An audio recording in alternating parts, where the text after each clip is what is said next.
He wasn't born in a palace of gold, but in a stable made of wood and straw. There were no royal fanfares, only the cry of a newborn child echoing into a silent night. Jesus, the Son of Mary, the Son of God.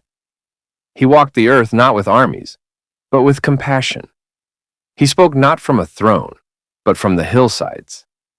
He didn't come to rule men, he came to save them. And every step he took was a step of love. In the little town of Bethlehem, where no one expected a king, the greatest story in human history began. Mary, a young woman chosen by God, gave birth to a child unlike any other. The heavens rejoiced, and angels declared his arrival to shepherds in the fields. "Do not be afraid," they said, "for unto you is born this day a Savior." Wise men traveled far, guided by a star, bearing gifts for a king and they did not fully understand. But heaven knew this was Emmanuel, God with us. Not born into riches, but into humility. Not to conquer with power, but to redeem with love. As Jesus grew, so did the wisdom and grace within him.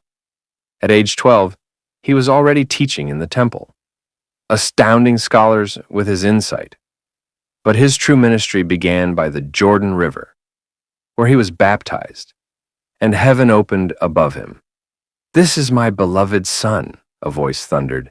"In him I am well pleased." Jesus walked through towns and villages, calling fishermen, tax collectors, and the brokenhearted to follow him. He preached a message the world had never heard before. Love your enemies. Bless those who curse you. Forgive, not 7 times, but 70 times 7. He spoke in parables, stories that revealed eternal truths: the lost coin, the prodigal son, the good Samaritan. He invited us to a new kind of kingdom, not built on walls or weapons, but built on love. Wherever Jesus walked, miracles followed. He turned water into wine, calmed raging seas with a whisper, and fed thousands with just a few loaves and fish. But his greatest miracle was how he touched the untouchable. He healed lepers with his hands, restored sight to the blind, made the paralyzed walk, and wept with those who mourned. He didn't just heal bodies, he restored dignity.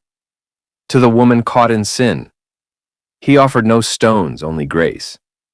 To the outcast, he gave belonging.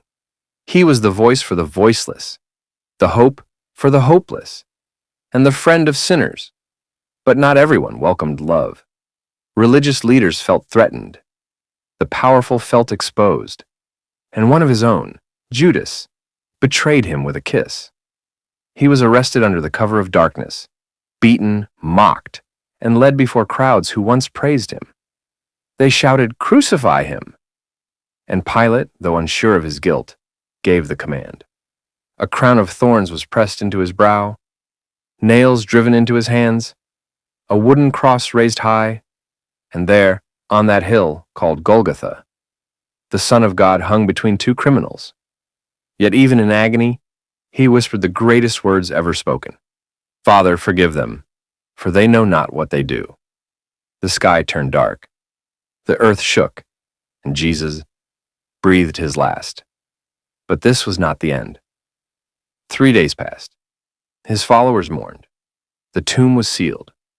But on the morning of the 3rd day, the stone was rolled away, and the tomb was empty.